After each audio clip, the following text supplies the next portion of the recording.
Hello friends, welcome to Brain Bytes. हम आज आपके लिए लेके आए एक बीएड का टॉपिक जिसका नाम है विकास के सिद्धांत। जो छात्र बीएड कर रहे हैं और प्रथम सेमेस्टर में हैं, उनके लिए ये वीडियो है। यदि आप बीएड के किसी भी सेमेस्टर में हैं और आपने विकास के सिद्धांत का टॉपिक नहीं पढ़ा है तो आप इस वीडियो को देख सकते हैं। ये मुख्य रूप से हम उन छात्रों के लिए वीडियो बना रहे हैं और आगे भी बनाते रहेंगे जो बीएड कर रहे हैं और महाराजा सुहेलदेव स्टेट यूनिवर्सिटी में पढ़ते हैं या वीर बहादुर सिंह पूर्वांचल यूनिवर्सिटी से बीएड कर रहे हैं या किसी भी अदर यूनिवर्सिटी से बीएड कर रहे हैं। उनका सिलेबस अलग हो सकता है, लेकिन जो टॉपिक है वो कभी चेंज नहीं होता। तो ये टॉपिक मुख्य रूप से जो छात्र टीचर बनने के लिए योग्यता रखते हैं और ये ठान लिए हैं कि हम टीचर बनेंगे, उनके लिए वीडियो महत्वपूर्ण होने वाला है। तो हम और बात नहीं करेंगे, सबसे पहले हम इस वीडियो को स्टार्ट करते हैं। विकास का सिद्धांत। विकास के सिद्धांत को समझने से पहले हम विकास को समझेंगे। सबसे पहले हम किसी पेड़ पे चढ़ना है तो उस पेड़ पे चढ़ने के लिए योजना बनाएंगे। पहले कैसे चढ़ना है, कितनी उसकी ऊंचाई है, ये मापेंगे। इसी प्रकार हम विकास का जो भूमिका है, विकास का अर्थ है, ये थोड़ा सा विकास के बारे में ओवरव्यू देखते हैं तो थोड़ा सा इंट्रो तो बनता है। तो मान लीजिए विकास और वृद्धि। हम यदि सामान्य छात्र हैं और बीएड नहीं कर रहे हैं तब तो हम कहेंगे बह ये तो झूठे पढ़ा रहा है, विकास और वृद्धि तो एक के होता है।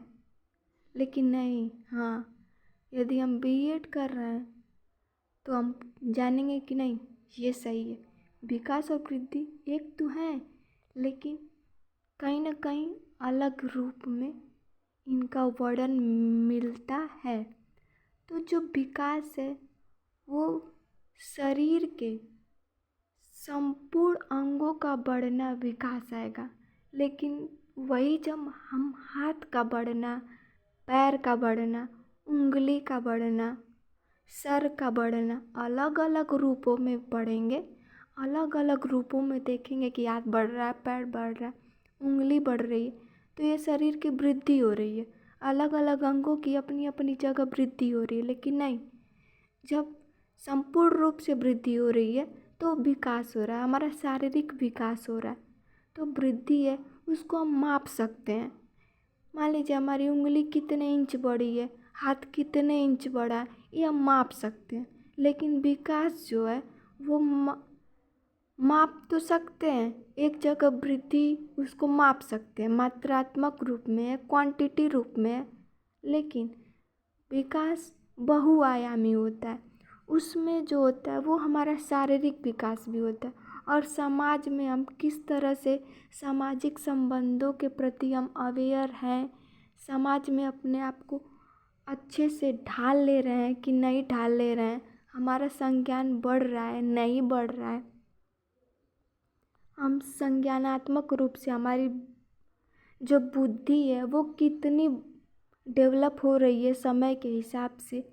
तो इन सभी आयामों को सम्मिलित रूप से अगर विकसित हो रहा है, ये सभी आयाम यदि अवस्था के साथ प्रोग्रेस कर रहे हैं, डेवलप कर रहे हैं, विकसित हो रहे हैं, तो ये विकास के अंतर्गत आएंगे। तो विकास बहुआयामी है। मान लीजिए जो विकास है वो जन्म से कब्र तक जाता है, यानी कि माँ के गर्भ में जब बच्चा जन्म लेना स्टार्ट कर देता है तो उसी समय से बच्चे का विकास होता रहता है। वो और ये मृत्यु पर्यंत, जब तक हमारी मृत्यु नहीं होगी तब तक हमारा विकास होता रहेगा। लेकिन वृद्धि जो होती है वो अवस्था के साथ रुक जाती है। जैसे ही हम मैच्योर हो जाएंगे, मैच्योरिटी वयस्कता प्राप्त कर लेंगे तो वृद्धि रुक जाएगी। आप ही सोचिए क्यों रुकती है आखिर वृद्धि। यदि वृद्धि न रुके तो हमारा शरीर लगातार बढ़ता रहेगा और हम पृथ्वी के सबसे बुद्धिजीवी प्राणी है, ये आप मानते होंगे। तो आप सोचिए कि यदि हमारी वृद्धि होती रहे, हमारा शरीर लगातार बढ़ता रहे तो हम कहीं एडजस्ट नहीं हो पाएंगे। वही हाल हो जाएगा हल्क का। लेकिन हल्क का भी एक निश्चित आकार बनता है। हाँ, इतना बड़ा बनेगा तो उतना ही बड़ा, लेकिन हमारी वृद्धि जब रुकेगी नहीं तो हम कहीं एडजस्ट नहीं होंगे, इसलिए हमारी वृद्धि एक समय के साथ रुक जाती है। लेकिन जो विकास होता है वो परिवर्तन होता है। तो हमारा अवस्था में परिवर्तन, बुद्धि में परिवर्तन होना विकास है। विकास का जो अन्य एक और अर्थ आएगा, सामान्य रूप से हम आपको समझाते हैं कि विकास का जो मतलब वो परिवर्तन। तो परिवर्तन प्रकृति का नियम है, ये सभी जानते हैं। तो अवस्था में परिवर्तन होना भी विकास कहलाता है। मान लीजिए हम इस क्षण थोड़े अलग दिख रहे हैं, एक क्षण हम ऐसे दिखते हैं, एक क्षण हम इतने बड़े दिखते हैं। मान लीजिए कोई ऐसे है एग्जाम्पल के तौर पे, तो ये परिवर्तन देखने को मिला, परिवर्तन हो रहा है।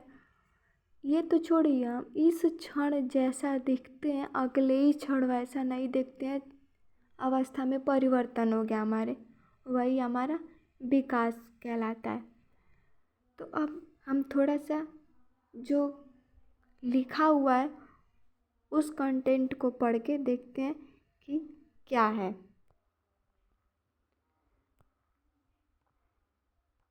तो जो मानव में विकास की प्रक्रिया है, मानव में विकास की जो प्रक्रिया है वो गर्भावस्था से आरंभ हो जाती है। मान लीजिए जब मेल और फीमेल गैमीट मिलते हैं, उनका फर्टिलाइजेशन होता है, तो एक बेबी का फॉर्मेशन होना स्टार्ट हो जाता है। वो भी कहाँ होता है? माँ के गर्भ में।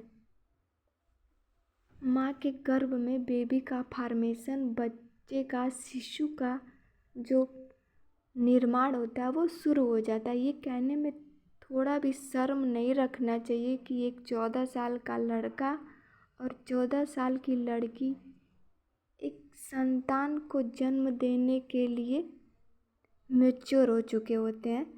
तो जो मानव शिशु का विकास होता है वो माँ के गर्भ से स्टार्ट हो जाता है और वो विकसित होता है।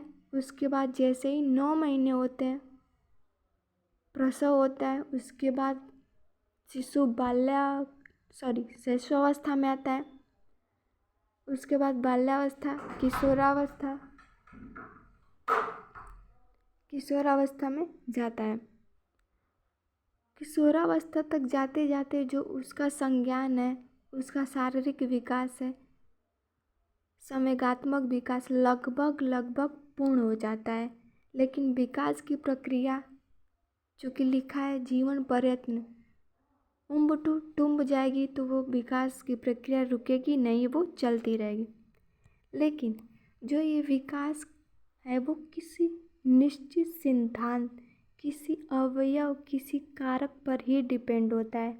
उस कारकों को हम नीचे संक्षिप्त रूप में देखेंगे। यदि आपको आवश्यकता होगी तो आप कमेंट करिएगा, उसको हम और ब्रॉड रूप में बनाएंगे। उसमें हमारा पहला है निरंतरता का सिद्धांत। निरंतरता, लॉ ऑफ कंटिन्यूटी।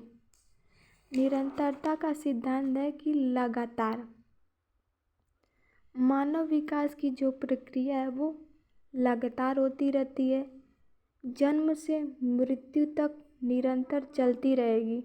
उसमें कोई भी विकास अचानक से नहीं होगा। उसमें विकास जो होगा एक लय में, एक क्रम में होगा। इसमें एक मनोवैज्ञानिक स्किनर है जो कहते हैं कि विकास प्रक्रियाओं की निरंतरता का सिद्धांत केवल इस तथ्य पर बल देता है कि व्यक्ति में कोई भी परिवर्तन अचानक नहीं होगा। कोई भी परिवर्तन अचानक नहीं होगा, एक लय में होगा, एक निश्चित क्रम में होगा, सीक्वेंस में होगा। तो मान लीजिए आप रात में सोते हैं और सुबह आपकी आंखों में स्वेलिंग आ गई, क्या एक विकास है? नहीं, ये विकास नहीं है, ये अचानक हुआ एक परिवर्तन है। लेकिन जो अचानक परिवर्तन आता है वो विकास के अंतर्गत नहीं रखा जाता है। ये अवस्था के साथ धीरे धीरे एक क्रम में परिवर्तन होना ही निरंतरता का सिद्धांत कहलाता है। व्यक्ति के शरीर की जो लंबाई है वो आयु बढ़ने के साथ साथ धीरे धीरे बढ़ती है। शारीरिक अभिवृद्धि, शरीर का जो ग्रोथ है वो भी धीरे धीरे अवस्था के साथ, समय बीतने के साथ साथ होता है। कोई भी परिवर्तन अचानक नहीं होता। जैसे जैसे हम अनुभव करते हैं वैसे वैसे हमारी जो बोलने की शैली, बुद्धि तो मान लीजिए एक जेनेटिक है, लेकिन उसमें भी कहीं ना कहीं परिवर्तन मिलता है। उसके बाद फ्रेंड्स हम आते हैं व्यक्तिगतता का सिद्धांत। जो ये दूसरे नंबर वाला व्यक्तिगतता का सिद्धांत है वो प्रिंसिपल ऑफ इंडिविजुअलिटी। यदि मानव का विकास एक समान प्रतिमान के अनुसार तो होता है। मान लीजिए मानव शिशु है तो वो चाहे अमेरिका में रहे या यूपी में रहे या महाराष्ट्र में रहे या किसी अफ़गानिस्तान, पाकिस्तान कहीं भी होगा, उसका प्रतिमान तो सदैव समान होगा कि बच्चा पहले शिशुअवस्था में जाएगा, फिर बाल्यावस्था, किशोरावस्था, फिर आपका प्रौढ़ावस्था में जाएगा। लेकिन उसमें भी मानव शिशु है, लेकिन उसमें भी कहीं ना कहीं अलगाव देखने को मिलेगा। मान लीजिए एक बालक का शरीर है, एक गर्ल है, एक बॉय है। इसमें जब किशोरावस्था में जाएगी लड़की और किशोरावस्था में बालक जाएगा तो इसका शारीरिक विकास अलग कुछ होगा, इसका शारीरिक विकास कुछ अलग होगा। लेकिन इनको छोड़िए, दो बॉय को ही ले लीजिए, इसका नाम रमेश, ये महेश। जो रमेश हैं उनका शारीरिक बनावट, शारीरिक ढांचा कुछ अलग होगा। जो महेश है उनका कुछ अलग होगा। ये दोनों एक माँ के गर्भ में है, लेकिन फिर भी इनमें कुछ अलगाव देखने को मिलेगा। ये पूर्ण रूप से एक समान नहीं होंगे। तो इस प्रकार हम कह सकते हैं कि जो व्यक्तिगतता का सिद्धांत है ये कहीं ना कहीं हमारे लिए बहुत इम्पोर्टेंट है। सोचिए यदि सभी लोग एक ही समान दिखें तो कोई इंडिविजुअलिटी नहीं होगी। कोई भी ये नहीं कह सकता है कि वो लड़का अपने आप में विशिष्ट है। ये बहुत ही महत्वपूर्ण है। व्यक्तिगतता होना आवश्यक भी है। इसके बाद आते हैं फ्रेंड्स परिमार्जिता का सिद्धांत। जो परिमार्जिता का सिद्धांत है उसमें कहीं ना कहीं उत्तरोत्तर विकास होगा, परिमार्जन देखने को मिलेगा। हम जब बचपन में होते हैं तो हमारा लिखने का ढंग, तौर तरीका, रहने का तौर तरीका, बोलने का तौर तरीका बहुत सिंपल वे में होता है। लेकिन जैसे जैसे हमारी अवस्था बदलती जाती है, हम एज के साथ बड़े होते जाते हैं, हमारी बुद्धि, हमारा कार्य करने की जो शैली है वो बदलती रहती है और उसमें विकास होता है। वो भी उत्तरोत्तर विकास, बढ़ोतरी की ओर विकास होता है, परिमार्जन देखने को मिलता है। यदि मान लीजिए एक बालक है उसको हम स्वस्थ भोजन दे रहे हैं और एक बालक वही है उसको हम अस्वस्थ भोजन दे रहे हैं, तो जो ए बालक है उसका विकास अच्छे तरीके से होगा और जो बी बालक है उसका विकास थोड़ा नॉर्मल वे में होगा। तो इसमें परिमार्जिता में हमारा पर्यावरण भी कहीं ना कहीं मुख्य भूमिका निभाता है और हमारा जेनेटिक भी। तो समय के साथ हमारी अवस्था में उत्तरोत्तर परिवर्तन होना ही परिमार्जिता कहलाता है। इसको इंग्लिश में बोलते हैं प्रिंसिपल ऑफ मॉडिफिएबिलिटी। सही दिशा में विकास होना, सही दिशा में उत्तरोत्तर विकास होना ही हमारा परिमार्जन कहलाता है। और परिमार्जन बहुत ही मुख्य है। मान लीजिए आपको शिक्षा न मिले तो आपका एक अच्छी दिशा में परिमार्जन नहीं होगा। एक बालक है, उसे हम अच्छी शिक्षा दे रहे हैं, एक बालक वही है, हम उसे अच्छा शिक्षा उतनी नहीं दे रहे। तो जो अच्छी शिक्षा पाने वाला बालक है उसका विकास, उसका सामाजिक विकास, संज्ञानात्मक विकास, शारीरिक विकास अच्छे वे में होगा।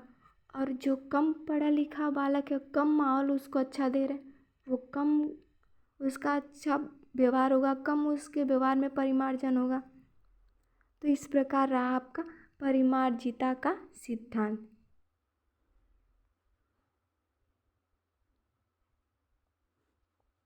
उसके बाद है फ्रेंड चौथा, सामान्य से विशिष्ट प्रतिक्रियाओं का सिद्धांत।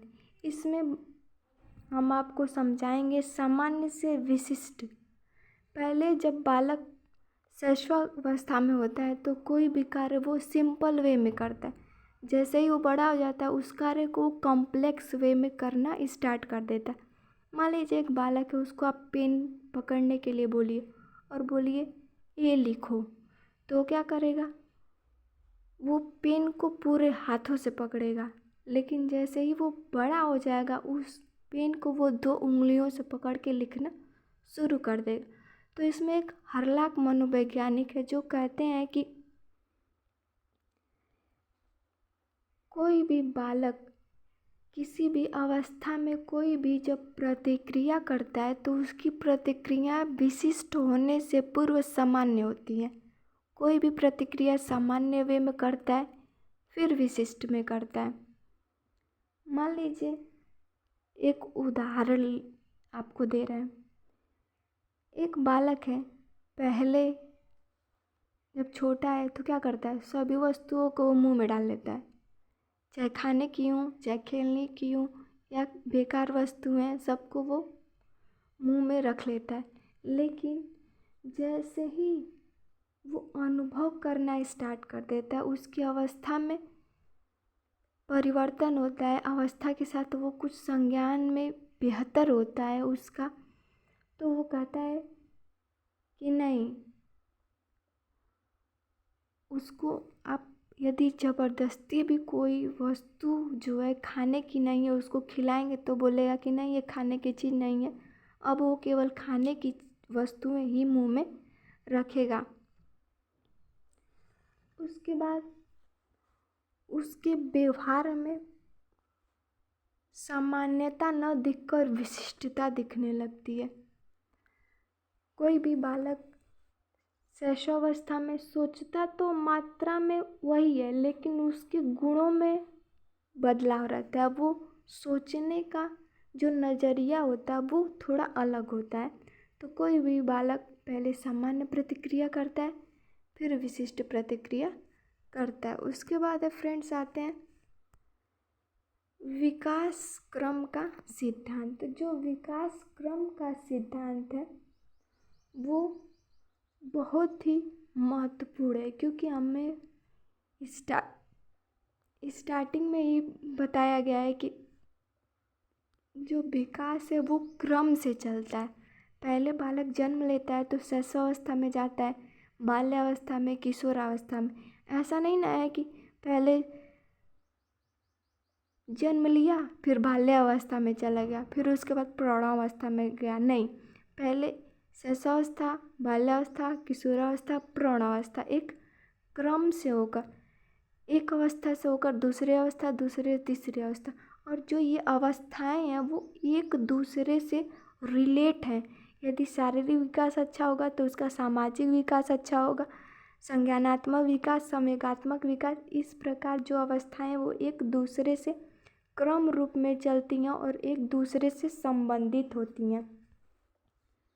तो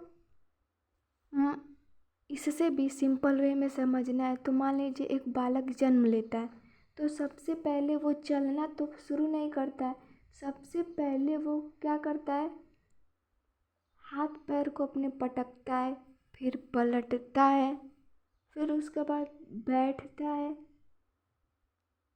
इस प्रकार वो भ्रामक क्रियाएं करना स्टार्ट कर देता है। सबसे बाद में वो खड़ा होता है और चलता है। तो एक क्रम में चलता भी नहीं है कि सबसे पहले बच्चा जन्म लिए तो चलना शुरू कर देगा, नहीं। पहले वो भ्रामक क्रियाएं करेगा, हाथ पैर पटकेगा, बैठेगा, भकैया खींचेगा, उसको जो सामान्य भाषा में बोलते हैं। उसके बाद धीरे धीरे खड़े होते होते वो चलना स्टार्ट कर देगा। तो ये है आपका विकास क्रम का सिद्धांत। विकास क्रम का सिद्धांत। उसके बाद है फ्रेंड्स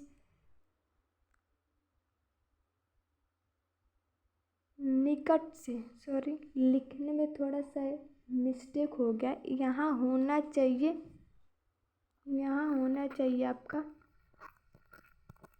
केंद्र से निकट दूर का सिद्धांत।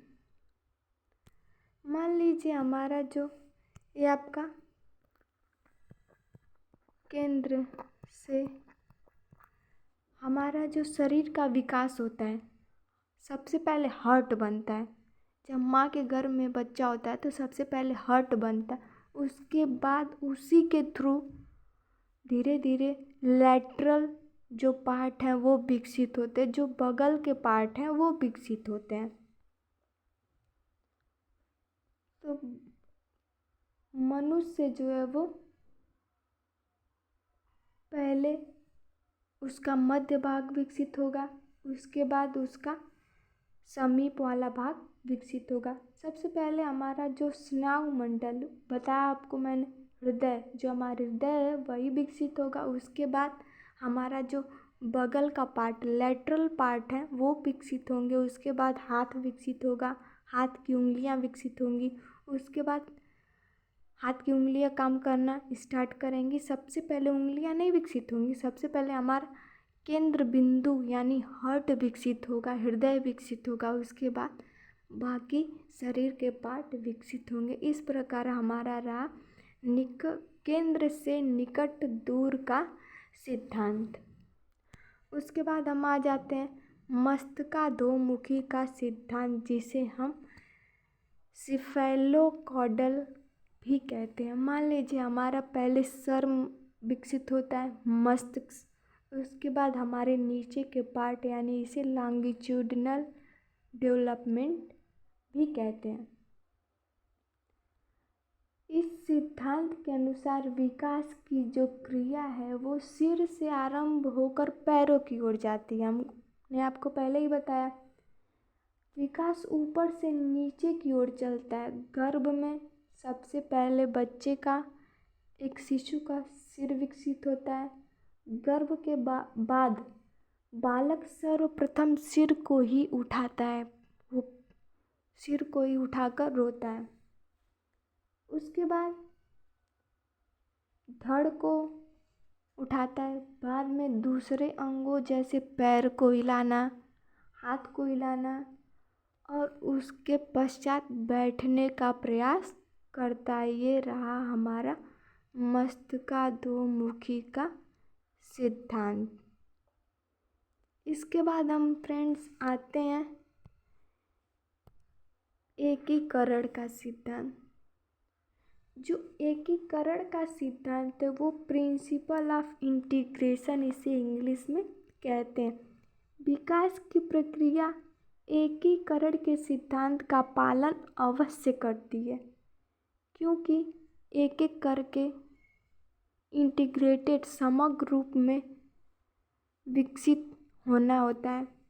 इसके अनुसार एकीकरण कृत सिद्धांत के अनुसार बालक अपने संपूर्ण अंग को और फिर अंगों को एक साथ चलाना सीखता है। पहले वो हाथ की उंगलियों को चलाएगा, फिर बाजू को चलाएगा। उसके बाद वो हाथ की उंगलियों पे भी कंट्रोल पा लेता है, उसको बैलेंस कर लेता है, साथ ही साथ हाथ भी हिलाना स्टार्ट कर देता है। सामान्य से विशेष की ओर बदलते हुए विशेष प्रतिक्रियाओं और चेष्टाओं को के रूप में प्रयोग कर लेता है। हमने आपको बताया कि उंगलियों को चलाता, हाथ को चलाता और लास्ट में सबको एक साथ चलाना प्रारंभ कर देता है। तो इसी प्रकार एक बालक है, उसको आप पेन देंगे लिखने के लिए तो वो लिख नहीं पाएगा, लेकिन जैसे ही वो बड़ा हो जाएगा वो अपने हाथ पे भी कंट्रोल पा लेगा, उंगलियों के ऊपर भी कंट्रोल पाकर एक साथ वो एकीकृत रूप में, समग्र रूप में वो लिखना स्टार्ट कर देगा। इसके बाद फ्रेंड्स आते हैं समान प्रतिमान का सिद्धांत। हमने आपको बताया कि जो मनुष्य शिशु है उसका जो प्रतिमान है वो समान होता है।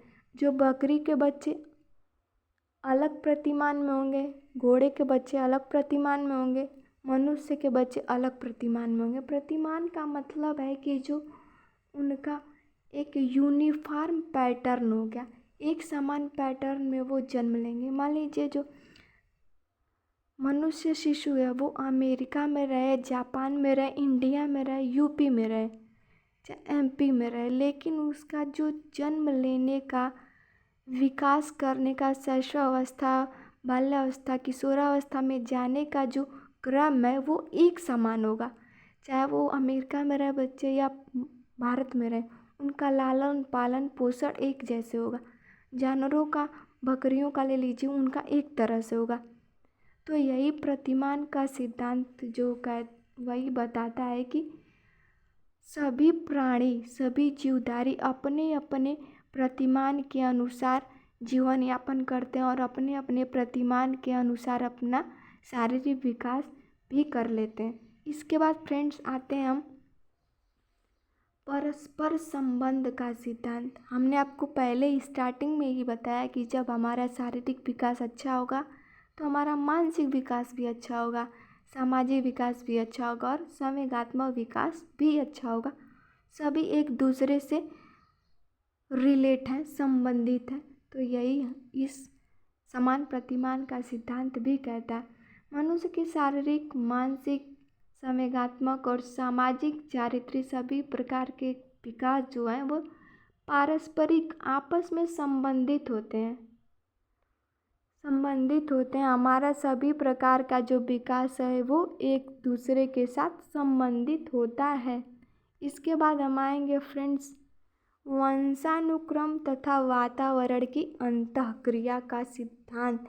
और ये सिद्धांत सबसे महत्वपूर्ण सिद्धांत है जो आपके सीटेट, यूपी टेट या अदर टीचिंग एग्जाम के लिए 2 नंबर है, 1 नंबर तो आपको अवश्य दिला कर जाएगा यदि आप इस पॉइंट को अच्छे से समझ लेते हैं। तो आइए इस पॉइंट को समझते हैं।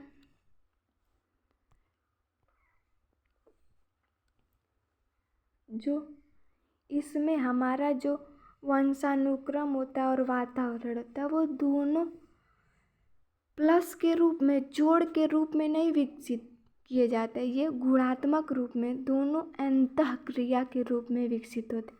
मान लीजिए एक बालक है, उसका जो माता पिता से गुण मिले हैं वो बहुत अच्छी किस्म के हैं। यदि उनको अच्छा पर्यावरण नहीं मिला तो क्या वो अच्छे से उनका सर्वांगीण विकास होगा? नहीं। दूसरी अवस्था मान लीजिए, यदि बालक को अच्छा पर्यावरण दे दीजिए, अच्छा माहौल, अच्छी शिक्षा दे दीजिए, लेकिन उसका जो IQ है एक जड़ बुद्धि बालक के समान है तो भी उसका विकास अच्छे से नहीं होगा। तो उसका जो जैविक कारक है, माता पिता से मिले हुए जैविक कारक हैं, उनको डेवलप, इनको अनफोल्ड करने के लिए एक अच्छा माहौल होना आवश्यक है। तो माहौल भी अच्छा होना चाहिए और उसके जो जेनेरिक हैं गुण, जेनेटिक गुण है, जैविक गुण है वो भी अच्छे होने चाहिए।